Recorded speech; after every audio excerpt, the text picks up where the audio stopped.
is a really cute cropped sweatshirt made by Trendy Queen. This is the green color. It does come in so many different colors. It was hard to choose which one, but I do tend to love this green. I think it's really pretty, but it is a nice soft material. It's 50% cotton, 50% polyester. It is fleece lined, so it is warm.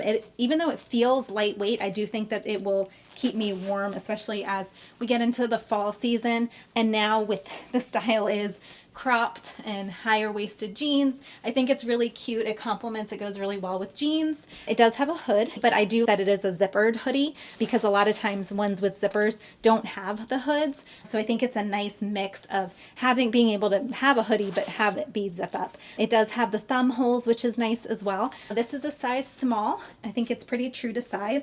It is soft. It's what you would expect from a normal hoodie sweatshirt. It is soft, and like I said, it does have fleece on the inside, so it will keep you warm, but it doesn't feel heavy or bulky in any way. But I do think it's super cute. I'm looking forward to using this one a lot this fall.